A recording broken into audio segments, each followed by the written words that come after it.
Hello, everyone, and congratulations to the class of 2020. I'm so proud of all you have accomplished throughout your time at Loyola, but especially this year given the circumstances. As we all know, it takes a village to get to this point. So, in addition to you, the graduates, I'd also like to congratulate all of the family, friends, community members, faculty, and staff who've helped you all make it successfully across the finish line. You've all had to, and still are, enduring quite an eventful 2020. Some of you, quite honestly, are going through a bit more than others. With that in mind, I'd like to give a moment of silence for Robert Fajardo, who tragically passed away this academic year.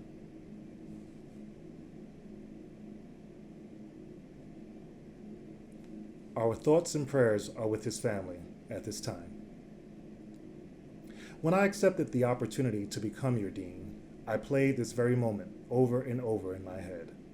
I imagined we'd be together in a packed room filled with students and loved ones.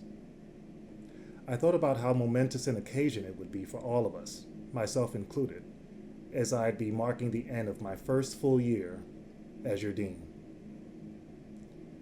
I imagined lots of hugs from the students I've gotten to know over the year, and tears of joy from proud loved ones basking in the glow of all you've accomplished. Finally, I imagined I would feel a strong sense of confidence that the best is yet to come for each and every one of you. Well, due to shelter-in-place guidelines, much of what I imagined will not come to pass. We won't be hugging one another for quite some time, I'm afraid. And while there may be some tears, I, unfortunately, can't see them from my home where I'm recording this message right now.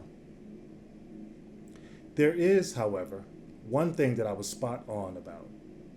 I remain confident, in no uncertain terms, that the best is yet to come for all of you. You're all moving on in one way or another. Some of you are sticking around a bit longer for grad school, while others have chosen a different path. Either way, you are entering a new stage of life in circumstances that are unlike any the world has ever seen before. In a time like this, the only thing that is certain is change. There are and will continue to be ample opportunities to contribute.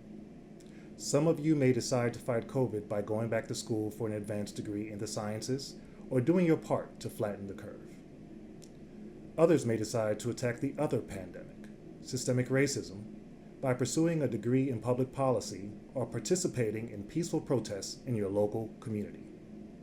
Either way, I'm sure you will all impact society in your own special way. Now that you are officially Loyola grads, you're part of a very special club. You're all officially one of over 12,000 School of Education alumni, and with that distinction comes special privileges. Please view the School of Education as your home away from home. You should feel free to reach out in good times as well as bad. We want to be there for you. In return, we will be relying on you to push us and help us understand how we can grow and become better with the understanding that we as an organization don't have it all figured out. But we aspire each and every day to make you proud to be a Loyola grad. In closing, again, congratulations to you, the class of 2020, and on behalf of the staff and faculty in the School of Education, we wish you nothing but the best as you go off and set the world on fire. Go Ramblers. I would now like to invite our student speaker, Paula Kamaya, to share a message with the class of 2020. Thank you, Dean Henfield. Hi, everyone. Welcome to the School of Education commencement for the graduating class of 2020. To all of our graduates, congratulations. My name is Paula Katrina Kamaya, and I'm a secondary education and history major. Like many of us today, I never thought I would be attending an online graduation in the midst of a pandemic, but here we are. But on the flip side, a pants are optional graduation would be appealing to almost anyone. Today is a day for celebration, but the context for our celebration is complex, as there is so much happening in our world. We are living through difficult, unequal, and uncertain times through the pandemic of COVID-19 and the pandemic of racism in this country, which has taken from the world people like Breonna Taylor, George Floyd, Tony McDade, and countless Black lives we mourn but also honor. Living in our world today requires from us resiliency and resourcefulness. It requires kindness for others and that we take care of one another. Most of all, it requires that we stand up against injustice in all forms. I know one thing though, today is a remarkable day. Before we begin our celebrations, I want to acknowledge the land we would have been on at Loyola's Lakeshore campus. That land is the traditional territory of the Peoria, Potawatomi, and Miami tribes. I encourage you all, wherever you are today, to look up whose land you occupy. Acknowledging the land we stand on allows us to raise awareness of Indigenous presence and to honor the movements for sovereignty and self-determination of Indigenous peoples all over the globe. Now, like I said, today is an extraordinary day. As educators, we have really had to adapt our teaching to be more engaging on online platforms, no doubt making us more awkward and more corny. But what has been priority for many teachers in this time is the social emotional well-being of our students and making sure they know that they are cared for. Just like a teacher would check in with their students, I want to give you all a few questions to check in with yourselves today. To our graduates, how do you feel? Are you happy? Are you anxious? Are you proud? Are you terrified but excited? I'm that last one, terrified but excited. To our families, friends, professors, and all celebrants, what are you most proud of about the graduates in your life? And how are you celebrating their successes? Today is an extraordinary day for many reasons. To get to this day, we have successfully completed years of coursework and fieldwork here at Loyola University Chicago. These years might have included long nights in the IC, year after year of late night professor reviews, probably many years of wondering, who is in the Lou Wolf costume? And I hope, years of meaningful connections.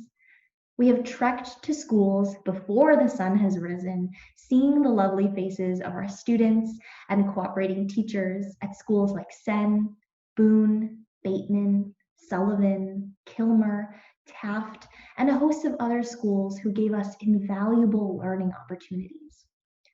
We are here because we are preparing for lives where we will endure one of the toughest and most challenging, but most rewarding careers there is, teaching.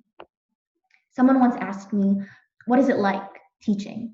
To which I replied, it is the hardest work you will ever do, but it's work that fills your heart with joy, enough to keep you going day after day. And I'm sure many of us feel the same. There is this indescribable magic that happens when teaching. You know what I'm talking about, right? All it takes is for one student to crack a joke, to greet you hello, or to say something insightful, and suddenly a bad day is immediately brightened. But we didn't get here alone, right? Behind every student may be a family, our parents, grandparents, aunties, uncles, cousins, as well as our chosen family, our friends, mentors, cooperating teachers, and more watching today. They say it takes a village to raise a child. And so to all of our villages today, thank you.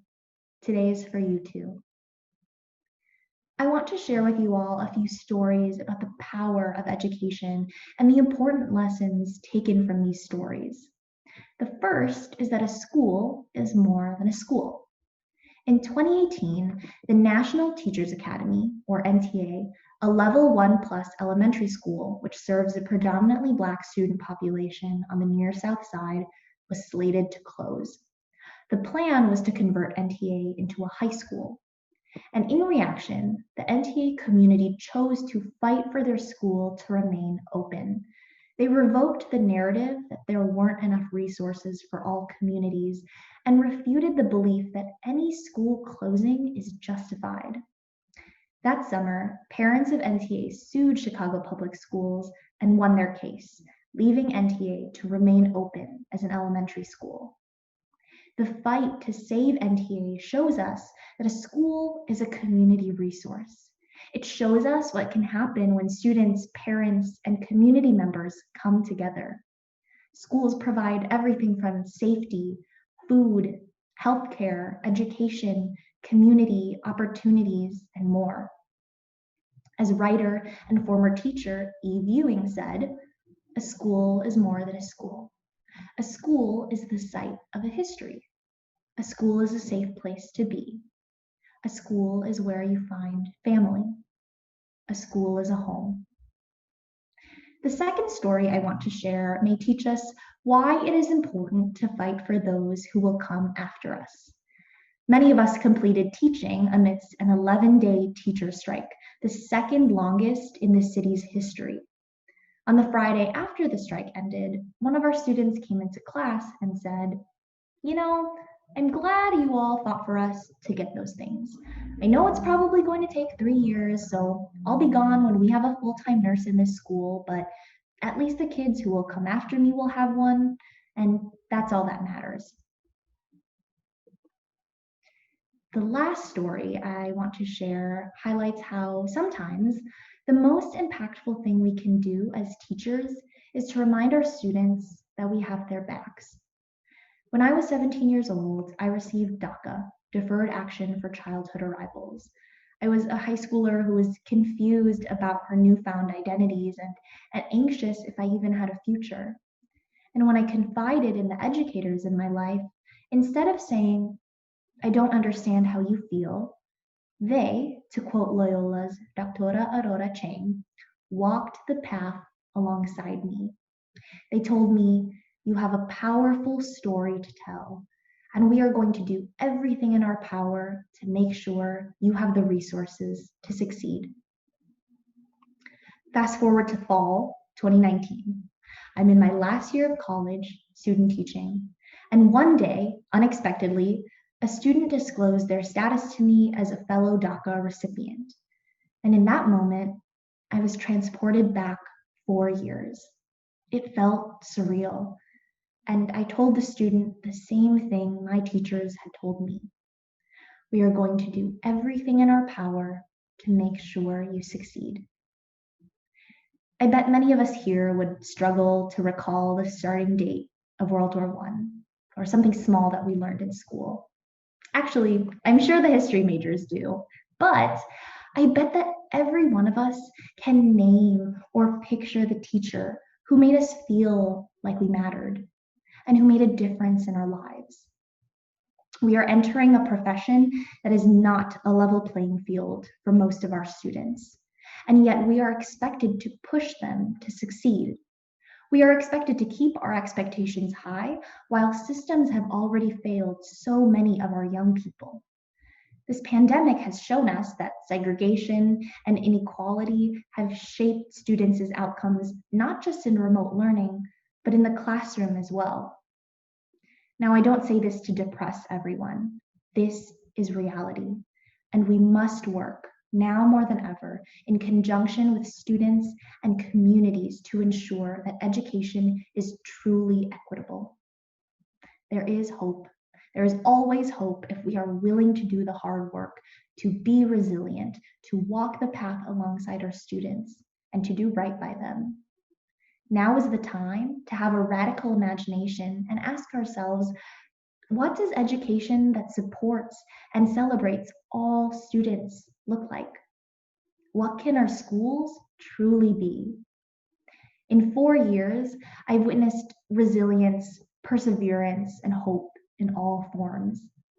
This can be seen in the student who tells you at onsite, thank you for being my teacher. I've never had a teacher that looks like me, and it means a lot. This can be seen in the classmate whose lesson went amazing today and is bouncing from wall to wall, telling your class every spectacular detail. This can be seen when you're teaching. And just when you think the content is not reaching your students and you have thoroughly confused everyone in the room, including yourself, you get the one student who says, "Oh, I get it." I want to leave you all with a few questions to think about today.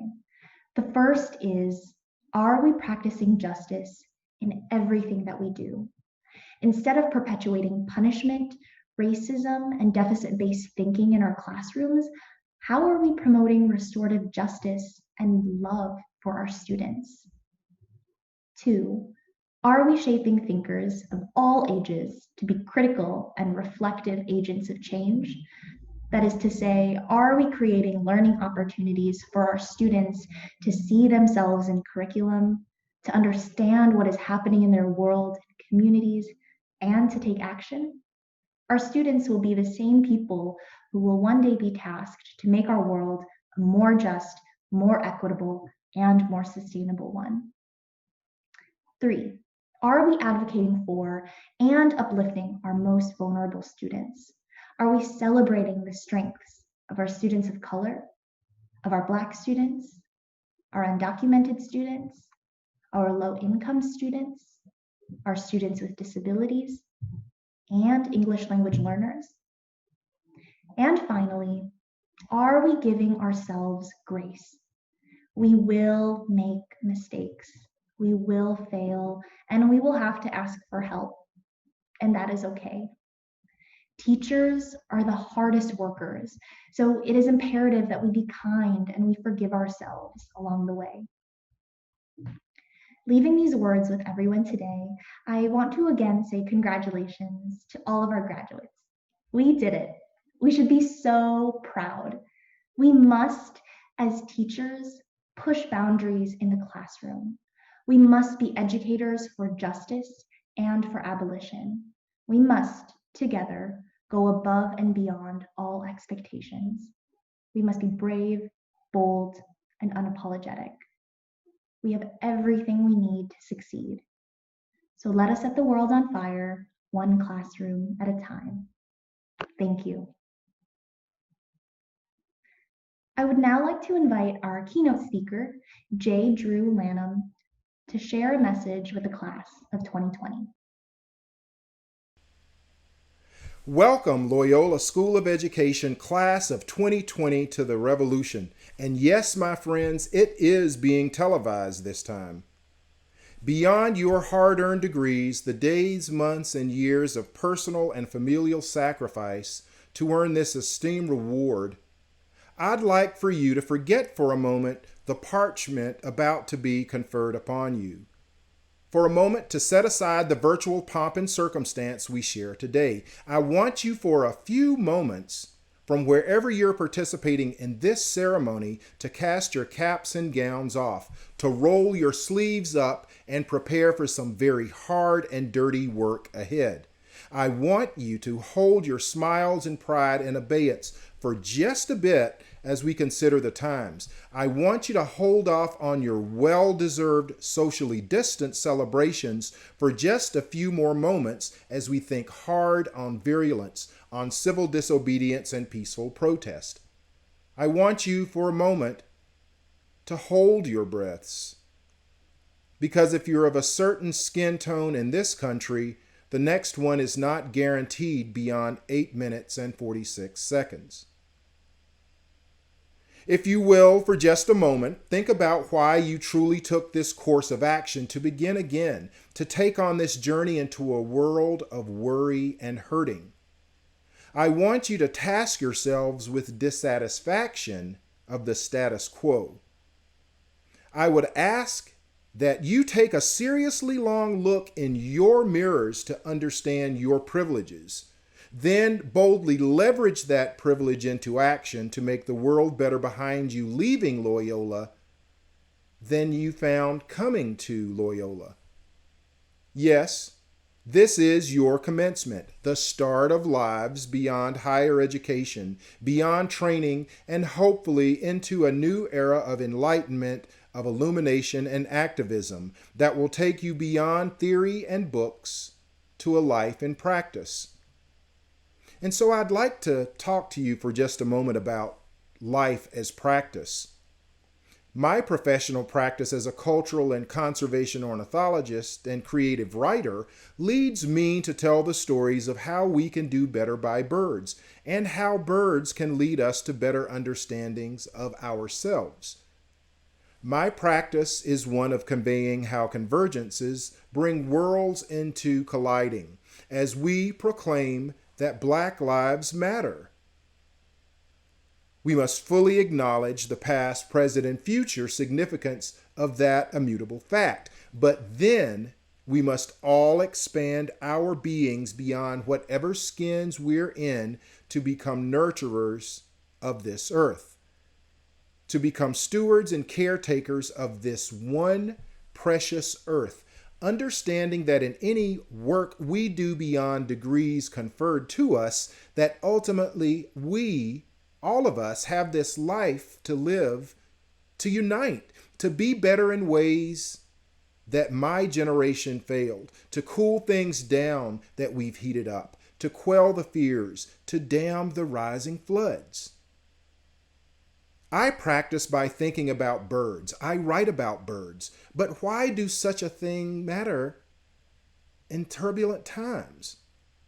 How does one focus on such seemingly esoteric things now? These days, birds are a constant salve that sometimes eases my strains. Birds are the distraction that makes bitter human realities more bearable. Birds give me hope in something beyond the persistent range-wide hate that these days comes in waves.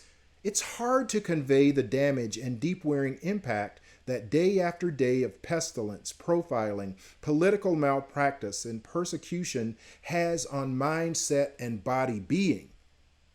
We all feel it each day, and it demands an energy that takes away from our lives, from our liberties, or any hopes of pursuing happiness.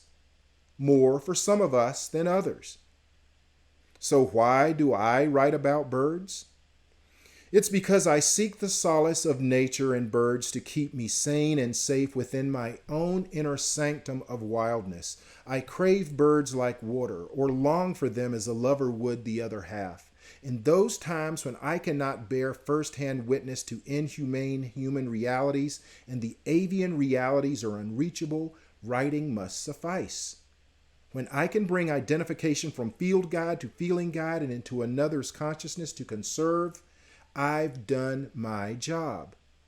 And so I write about birds. I write for birds. I write to birds. But I also write beyond birds. I write in poem and prose. I wordcraft in short form social media and long essay. I gather it all and weave and wrap until there is some story in which I can nest.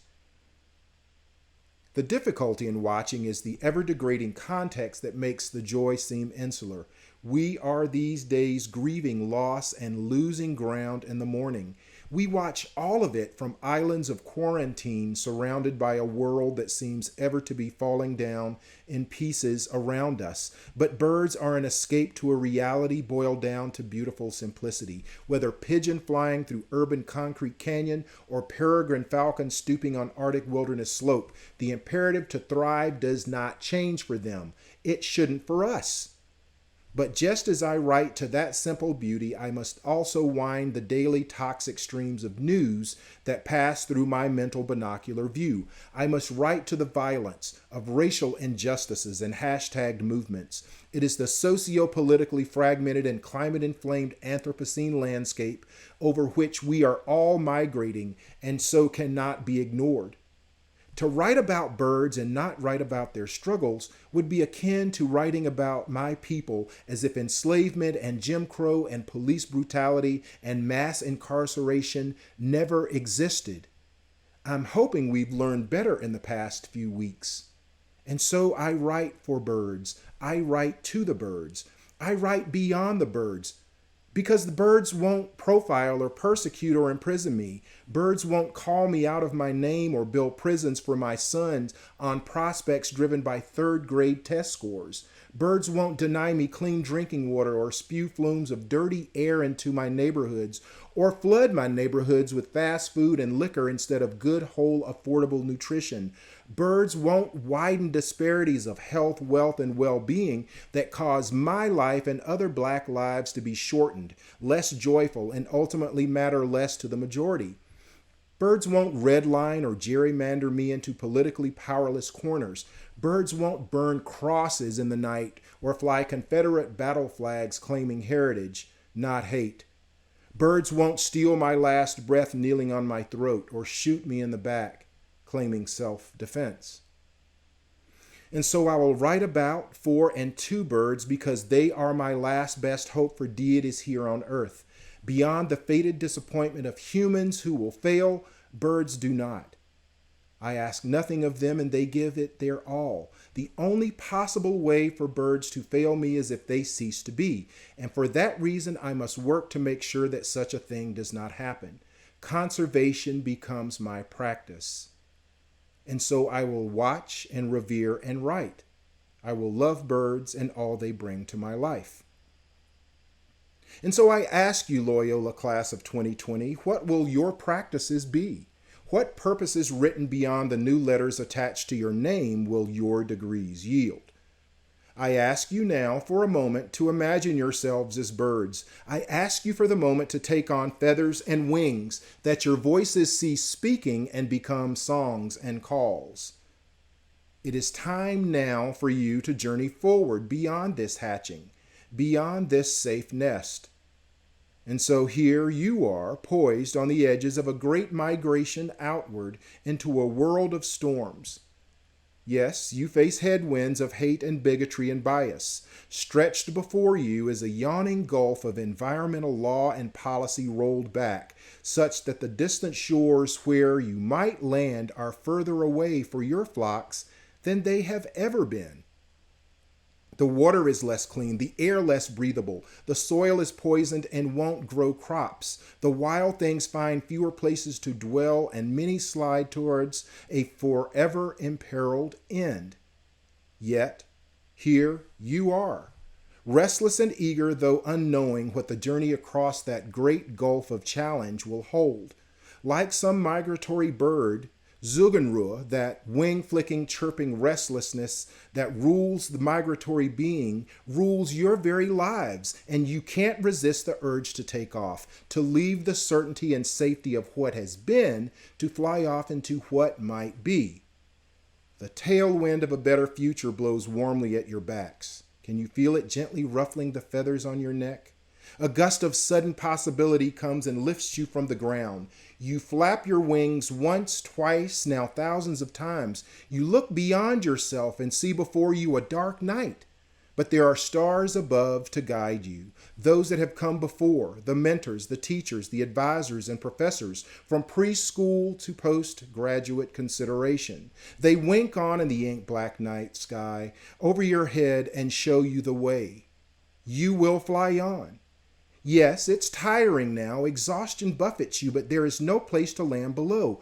Only open sea. Wing on. Even as you lose altitude at times and the waves of despair lap at your bellies and threaten to pull you down into the abyss, fly on. Remembering the promise of better tomorrows you will be responsible for. Fly on. Look to your right shoulder, to your left, behind you and before you are others flocking, millions flocking in protest, flying to the same destination of peace and justice and equal rights for all. Fly on. Even as predators would stalk you, seek to discredit who you are by your skin color or gender, non-gender being. Fly on.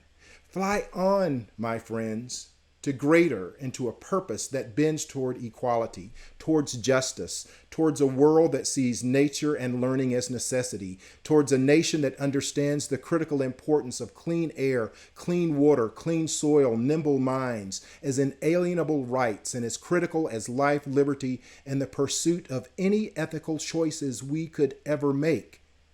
As you fly on, Loyola class of 2020, please know that your challenges will grow greater before they abate. The gulf is a large one. The fragments of goodness where you might land and rest, ever harder to find in a world where others might build walls to keep you out. But then you must rise higher, flap harder into the headwind, Take respite where you will in the draft of flockmates if you must, but fight on. Because your cause and purpose is greater than the challenge and the hurdles. You are built for this. We fly on together, you, me, all those kindred spirits flocking towards a better horizon. I'm proudest to be flying among you. To the faculty, staff, families, and friends supporting your efforts, fly on along. Congratulations, Loyola School of Education Class of 20. Fly on. To the award winners, to the graduates, well earned. Celebrate today, then let's get to work together. Fly on. Thank you. I'd now like to invite Dean Henfield to give some final remarks to the class of 2020. We would now like to recognize the 2020 graduates from the School of Education. I would now like to present the candidates for the degree of Doctor of Education. Thomas Angiello, dissertation title, "Oh gosh, am I going to be like this for the rest of my life?" Promoting critical literacy among Latinx students through youth participatory action research. Rita Adil Balaporia, dissertation title, Restorative Justice Practices in an Urban High School. Sammy Marie Burton, dissertation title, Exploring the Educational Journeys of African American Honors Alumni. Sophia T. Covington, dissertation title, Systematic Approach, Designing an Intervention to Support Adolescents with Executive Function Difficulties. Kathleen P. Mars Cummings, dissertation title, Evidence-Based Cognitive Behavior Intervention in School for Improving Academics and Behavior Problems for African American Students Impacted by Trauma from Community Violence. Lauren Kathleen Dawson, dissertation title, Calming Corners Impact on Students' Self-Regulation Skills. John Paul DeSanza, dissertation title, Hispanic Parent and Teacher Perspectives, Special Education Processes in a Large Suburban School District. Morgan Courtney Donovan, dissertation title, High School Staff and Mental Health in Youth, Use of a Staff Survey on Mental Health Knowledge and Attitudes to Inform Student Intervention and Staff Training Needs. Diamond Elise Douglas, dissertation title, A Research-Based Implementation Plan to Address Physical Aggression Among African American Female Secondary Students Using Restorative Practices. Alexandra Escobar, dissertation title, Testimonios of Latinx Women, the Influence of Their Identities on Leadership Approaches. Jacqueline Eileen Estrada, dissertation title, Supporting Socially Just Behavior Support in an Elementary School. Angela Marie Giordano, Frustration Intolerance and Student School Outcomes. Paola Bernice Gonzalez Bonet, dissertation title, Implementing Pathways to Competence for Young Children with Parents in an Early Childhood Special Education Center. Victoria Lynn Granzel, dissertation title, Teacher Stress and Mindfulness Meditation. Robert M. Green, dissertation title, Increasing Teacher Efficacy to Promote Implementation of Culturally Responsive Teaching. Elizabeth A. Gutstein, dissertation title, Multicultural Learning Theory as a Philosophy, a Pedagogy, and a Catalyst for School Reform. Abigail Jane Hasebrook, dissertation title, Teacher Leadership, a Case Study in the Preparation of Future Teacher Leaders. Susanna Pichardo Held, dissertation title, Hispanic Parent and Teacher Perspectives, Special Education Processes in a Large Suburban School District. Brian Anthony Kay, dissertation title, Perceptions of Illinois superintendents regarding implementation of evaluation instruments after Senate Bill 7 authorizations. Elżbieta Kowal, dissertation title, Building Stronger Attendance Practices to Reduce Absenteeism, Prevention and Intervention Within the Multi-Tier System of Support. Ashley Nicole Langley, dissertation title, Using the Knowledge to Action Framework to Deliver Mindfulness-Based Interventions to High School Students. Karen Shane Lipinski, dissertation title, Utility of Direct Behavior Rating to Examine Skill Generalization and Inform Social Thinking. Rini Mary Mateo, dissertation title, Examining How Students Facing Adverse Conditions Perceive the Impact of a School-Based Mentoring Program, an Analysis of Risk and Resilience. Sean McNichols, dissertation title, The Impact of Positive School Culture on School Success, a Principal Self-Study of Transformational Leadership. Lucille M. Melchert, dissertation title, The Extent Professional and Moral Authorities Are Evident in Federal Inclusive Education Policies. Rachel Irene Miller, dissertation title, The Impact of Family-School Partnerships on Student Attendance. Olivia Mary Marino, dissertation title, Teachers in Social Emotional Learning, Perspectives, Impact, and Program Implementation. Kimberly Joyce Nelson, dissertation title, An Integrated Restorative Justice Program, an administrator's self-study of the program and the impact on 6th, 7th, and 8th grade students in an urban setting. Corey William Overstreet, a self-study of the relationships between my leadership and the promotion of a supportive school environment. Rachel Elizabeth Owens, dissertation title, The Characteristics and Context of English Learner Program Directors. Sharon K. Perry, dissertation title, Cultural Responsiveness Among Teachers in School Discipline. Candice Martin Phelan, dissertation title, Predetermination of IEP Decisions. Maria Jody Lynn Pinkerton, dissertation title, Educational Leadership Model, a historical analysis of Arne Duncan as CEO of the Chicago Public Schools and his SOE of the United States of America and impact of his leadership style on implementation of educational initiatives. Courtney Dawn Ratliff, dissertation title, Job Satisfaction, Burnout, Occupational Intentions, and Stress Coping Styles Among Illinois School Psychologists. Natalia Sagalov, dissertation title, The O'Shaughnessy Program Review.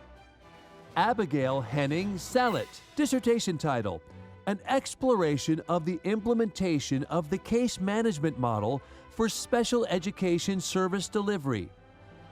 Yolanda Sanders, dissertation title, Voices of African American Women in Computer Science, Implications for K-12, STEM Education, and Beyond.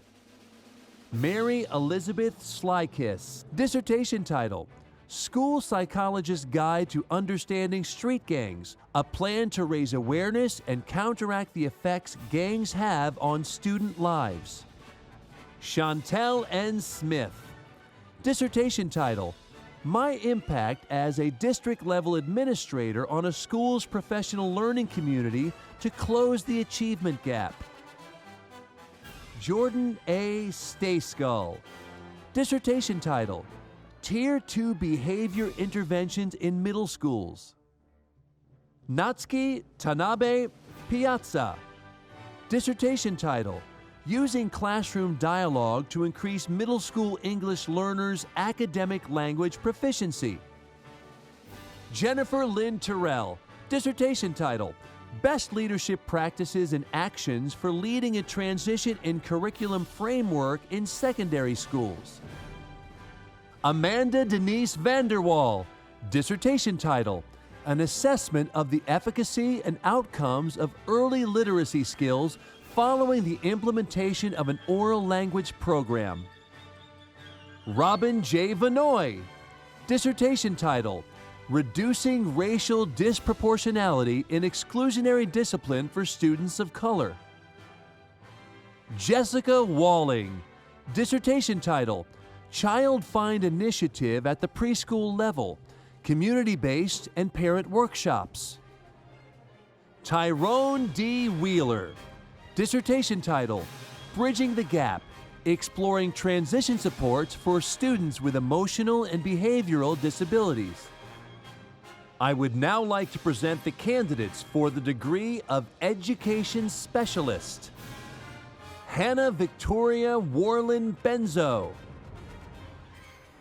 Taylor Burkhead. Kaylee Amber Byrne. Chantel Chu. Emily Renee Crook. Robert Fajardo. John Fuente. Sally Garduno. Robin Simone Hill. Rachel Michelle Carden. Kimberly Ann Katner. Alexa Curtides. Riley Lynch. Elizabeth McCarthy. Isabel Victoria Mulder. Alyssa Overturf. Anise Nicole Roberson. Alyssa Renee Silzer. Aubrey R. Simons. Cassidy Walsh. Catherine Wheeler. Caroline Q. White. Michelle A. Williams. Shayna Wright Goodkind. Ashley Renee Yatoni. I would now like to present the candidates for the degree of Master of Education. Fatima Ahmed. Ahmad Issa M. Al-Karayev. Candace Marie Anderson. Rebecca Mary Anderson. Thomas Bernard Arms III. Wayne Lewis Bart. Aaron Lee Bauer. Heather Marie Bauer. Catherine Bermudez. Natasha Baumla. Isabella Anna Boland. Maureen Burns. James E. Campbell. Jessica R. Campbell. Joanna Marie Capocilli. Julia Elena Carafilas Villegas. Angela Barbara Kavanaugh. Cynthia Cerrone. Francesca Elizabeth Chaba. Cynthia Chades. Shemaya Renea Clark. Jennifer Lee Corin. Marin Barbara Craig. Roland Julian Crane. Madison Cunningham, Ashley Allison Curtis, Megan Genevieve Dahl, Sarah M. DiFrancesco, Susanna Maria Deschamps, Laura Dore Wiley, Alan Elizabeth Doyle, Miley Duong, Patrick Durgan, Shantae Denise Elliott, Jennifer Jane Farrand, Leandra Ruth Fuller, Matthew J. Galat, Janina Nicole Gatilau, Noah Gelfman, Valerie Quinn Glossop, Mary Catherine Golden, Jacob Charles Graff, Christina Grafagna, Christina Grandy, Kaylin Chanel Green, Christina Marie Griffith, Brittany Lynn Hagan, Faria Hayter, Miriam Zanab Hake, Bria Moray Harris, Susan C. Hawks, Marie Claire Hermes, Sharniqua Nashe Hunter, Sydney Lauren Jenkins, Catherine Alexandra John, Constance Eve Kruger, Anna Kudishkina, Hunter Philip Labus, Alexis D. Lane, Tessa Jo Lane, Courtney Ray Lineker, Stephen P. Longo, Rachel Jacqueline Lohr, Christina L. Lunger Lopez, Elena N. Magnus, Maximilian Malik,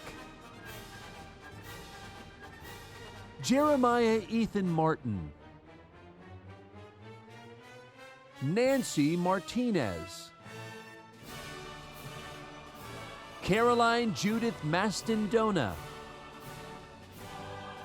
Catherine Sherholtz McConnell, Robin Marie McNaughton, Destiny Catrice Mitchell, Daisy Morales, Julia Ann Morgan, Kieran John Murphy, Nicholas Noah Nagata, Teresa Nucciaroni, Joseph Walter O'Brien, Cameo A. Owens, Marlo Lucero Padilla, Ashley Persecki Pantazopoulos, Michael Richard Paradiso McHow, Dylan Edward Peterson, Hannah Elizabeth Polachek, Alyssa Marie Qualheim, Joseph Paul Ramika, Penelope Rivas, Patrick Corrigan Rezick, Megan E. Rue, Emily Rovira, Elizabeth Sanchez, Sophia Sandoval, Hannah Seferos, Samuel Schuyler Silva, Caitlin Nicolette Smigelski, Gina Sun Song, Eric Aaron Steinmiller, Rebecca Thiegs, Garrison Bryant Thomas, Michelle Elizabeth Thorpe, Sophia Traven, Arlie Valdez Barajas, Lindsay Marie Vanderay, Alexandra Elizabeth Vandehay, Robert Francis Vickman,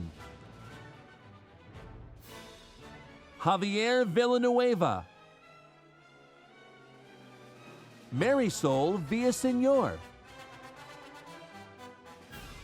Wendy Weaver Walker, Janelle Elise Wasisco,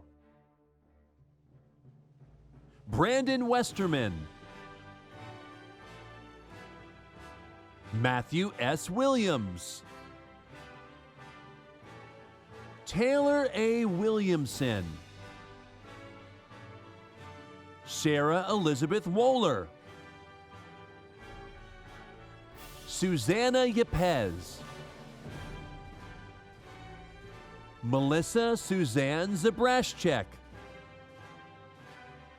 I would now like to present the candidate for the degree of Bachelor of Science in Education, Bilingual Bicultural Education. Eden Grace Young, magna cum laude. I would now like to present the candidates for the degree of Bachelor of Science in Education, Early Childhood Special Education. Clara Calderon, Sarah Kotsyancic, Irina Tiffany Lupos, magna cum laude. Julia Picariello Signore, Ellen Scali, cum laude. Emily R. Warzinski, magna cum laude. Monique Weddle Vigil, cum laude. Tessa Diane Wilhelm, cum laude. Sophia Lucille Zillis, magna cum laude. I would now like to present the candidates for the degree of Bachelor of Science in Education, Elementary Education. Paige Marie Arenas, cum laude. Angelica Berilowitz, Alyssa Bellows, magna cum laude. Allison Irene Karen, cum laude. Jae-yoon Choi, Carrie Margaret Christensen, magna cum laude. Lauren K. Dingwall, Kristen Fedor, magna cum laude. Brittany Lisa Giosa, magna cum laude. Andrea L. Humphrey, magna cum laude. Nicole S. Kong, Sarah Jean Klenker, Emma Marguerite Levy, Isola Macias, Ramila Muscati, cum laude. Caroline Niepsoy, magna cum laude. Rachel A. Oram, magna cum laude. Claire Peterson, magna cum laude. Alyssa Claire Reno, summa cum laude. Veronica Skovron, cum laude. Julia Trozinska, summa cum laude. Camille Kathy Wilczek, summa cum laude. I would now like to present the candidates for the degree of Bachelor of Science in Education, middle grade education. Jonathan Castillo, cum laude. Jessica Nee Cheen, cum laude. Ethan C. Cho, magna cum laude. Katrina J. Elsey. Kelsey Catherine Marie McCracken, cum laude. Mona Oshana. Caroline Hannah Quinn. Ambrina Reza Syed, cum laude. I would now like to present the candidates for the degree of Bachelor of Science in Education, secondary education. Paula Katrina Rosanna Kamaya, magna cum laude. Brianna N. Castro Giovanni, cum laude. Erica Jahai Jung. Melissa Lynn Cleary, magna cum laude. Jordan Alexander Conejo. Abigail Koziaryuk, magna cum laude. Melissa Elizabeth Kwan. Gabrielle Aaron Dans. Isabella M. DiPaolo, magna cum laude. Esperanza C. Fernandez. Dennis Fisher, summa cum laude. Selena Maher Ibrahim, summa cum laude. Emmett Donald Kelly, cum laude. Victoria A. Kosiba, magna cum laude. Mary P. McDermott, magna cum laude. Paola Millon Ayala. Mary Margaret Morber, magna cum laude. Matea Brian Nikolich, magna cum laude. Elizabeth Corinne Obsnuck, magna cum laude. Victoria Sylvia Reimuth, magna cum laude. Joshua J. Skudlaric. Gabriella Lucia Valla, magna cum laude. Margaret Ann White, magna cum laude. I would now like to present the candidates for the degree of Bachelor of Science in Education, Special Education. Hannah Marie Brunken, summa cum laude. Ariel Doherty, magna cum laude. Annie Leah Granado, magna cum laude. Michael Ming Johnson, summa cum laude. Madeline Jane Marsnick Langer, magna cum laude. Megan Ann Rice. Amparo Velez Echeverria, magna cum laude.